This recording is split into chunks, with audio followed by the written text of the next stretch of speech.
Siasat Base untuk mengganti Ten Hag dengan Kieran McKenna, dengan membesarkan isu bahwa MU telah berbicara dengan agennya, rupanya membuat klub merespon. Para pejabat Manchester United marah dengan klaim bahwa mereka telah mengadakan pembicaraan dengan calon penerus Erik ten Hag menjelang final Piala FA, dan menegaskan belum ada keputusan yang diambil mengenai pelatih Belanda itu. MU menganggap rumor itu dibuat pihak tak bertanggung jawab, dengan agenda memecah fokus tim di final. Sebelumnya, Gianluca Di Marzio jadi orang pertama yang mengklaim pemecatan Ten Hag, disusul kabar tentang pembicaraan MU dan McKenna. Kurang dari 48 jam sebelum kick-off final. Pihak Ineos berkomentar itu menjijikan dan tidak sopan dilakukan dari pihak klub.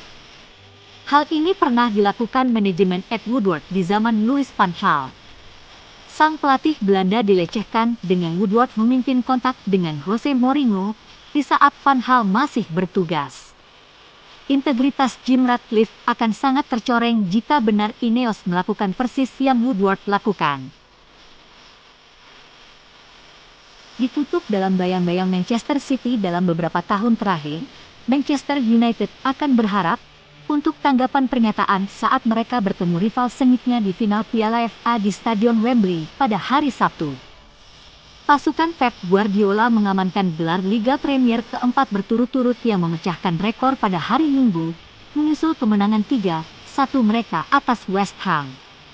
Man City menjadi tim Inggris pertama yang meraih 4 gelar berturut-turut di kompetisi papan atas Inggris. Dengan ini peluang mereka untuk meraih 2 gelar lagi, FA Cup dan Community Shield. Ini adalah cerita yang sama sekali berbeda untuk MU, yang manajernya Erik ten Hag dilaporkan berada di bawah tekanan oleh settingan berita agensi kejam, Base. Agendanya mengganti Ten Hag dengan klien mereka, Kieran McKenna. Ten Hag harus menunjukkan performa yang luar biasa agar bisa mengatasi City. Memang, setelah hasil buruk mereka di kompetisi Liga, MU menjadi tim dengan peringkat terendah yang bermain di Piala FA sejak Arsenal mengalahkan Chelsea 2-1 pada tahun 2020. Ada 6 kesempatan sebelumnya, di mana tim yang finish di urutan ke-8 atau lebih rendah menghadapi tim juara musim di final. Aston Villa, peringkat 10, mengalahkan Manchester United 2-1 pada tahun 1957. Namun, berkat sejarah panjang setan merah di kompetisi ini, tim Ten Hag akan berusaha memenangkan Piala FA untuk ke-13 kalinya. Dengan Arsenal, 14, yang pernah menang lebih banyak. Sementara itu, juara bertahan City mengincar trofi ini untuk ke-8 kalinya dan pertama kalinya dalam beberapa tahun berturut-turut. Tampaknya lebih banyak trofi yang bisa diraih oleh mesin peraih gelar Guardiola, mengingat tetangga mereka gagal memenangkan trofi dalam 4 dari 5 penampilan terakhir mereka. Pengecualian terjadi pada tahun 2016 saat melawan Crystal Palace di bawah asuhan Louis van Gaal. Perayaan trofi lainnya di sini akan menandai gelar ganda ketiga City di Liga dan Piala FA, sebuah prestasi yang sebelumnya hanya diraih oleh Man United 1993, 94, 1995, 96, dan 1998, 99, dan Arsenal 1970, 71, 1997, 98, dan 2001, 02. City melakukannya pada musim 2018-19 dan 2022-23, dan dengan demikian bisa menjadi tim pertama yang melakukannya dalam 2 musim berturut-turut. Peluang City untuk memecahkan rekor lebih lanjut kemungkinan besar terjadi, mengingat tim Ten Hag telah kalah 19 pertandingan dan kebobolan 84 gol di semua kompetisi musim ini.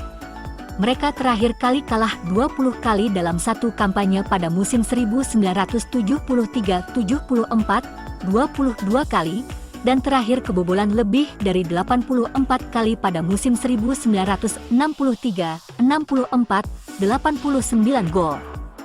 Rekor yang mengecewakan itu tidak akan menginspirasi optimisme di tim merah Manchester ketika mereka menghadapi banyak pemain menyerang City, termasuk Erling Haaland dan Phil Foden. 2 gol terakhir membawa tim Guardiola meraih gelar Liga Premier melawan West Ham. Termasuk 2 gol melawan The Hammers, Foden telah terlibat dalam 10 gol di 9 penampilan terakhirnya di semua kompetisi. Mencetak 9 gol dan 1 assist. Dia juga mencetak 6 gol dalam 5 pertandingan terakhirnya melawan United. Dia adalah pemain City paling berbahaya melawan setan merah. Foden bukan satu-satunya bintang City yang harus diperhatikan, karena Haaland finish sebagai pencetak gol terbanyak di Liga Premier untuk musim kedua berturut-turut. Pemain asal Norwegia ini juga memimpin kompetitor Liga Premier dengan 38 gol di semua kompetisi musim ini, dan bisa menjadi pemain pertama yang mencetak 40 gol dalam musim berturut-turut setelah mencetak 52 gol musim lalu. Haaland juga terlibat dalam 9 gol dalam 5 penampilan melawan United di semua kompetisi. Kevin De Bruyne telah membuat 3 assist di final Piala FA. Memberi umpan kepada Gabriel Jesus pada tahun 2019 dan kedua gol Ilkay Gundogan musim lalu melawan United. Sejak tahun 1962, tidak ada pemain yang mencatatkan assist lebih banyak di final Piala FA daripada maestro Belgia tersebut. Stefan Ortega pasti akan menjadi starter sebagai penjaga gawang dengan Ederson absen karena cedera. Erik ten Hag menilai Harry Maguire tidak akan pulih pada waktunya. Anthony Martial kembali tersedia untuk kick-off hari Sabtu, dengan Victor Lindelof juga menghadapi tes kebugaran, sehingga diragukan tampil. Luke Shaw dan Tyrell Malacia pemain lain yang cedera. ETH akan bermain aman dengan pola 4-1-4-1. Kuartet AWB, Varane, Licha dan Dalot jadi unggulan sebagai starter. Casemiro jadi gelandang bertahan, di belakang kuartet Ahmad, Bruno, Maino serta Garnacho. Rashford bisa jadi akan tampil sebagai starter di posisi ujung tombak. Rasmus Højlund mencetak gol dari bangku cadangan dalam 2 laga beruntun, dan akan sangat istimewa jika ia juga melakukannya di final. Ten Hag pastinya tergoda mengulangi taktik serupa.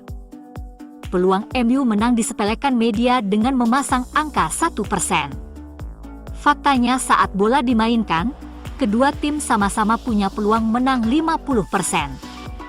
Fernandes menjadi pemain terbaik United sejauh musim ini, dengan 15 gol dan 12 assist dalam 47 penampilan di semua kompetisi. Kapten United dan pemain internasional Portugal ini adalah playmaker berbakat yang dapat mengubah permainan dengan aksi individu yang brilian. Setan merah akan mengandalkannya untuk melakukan kreativitas.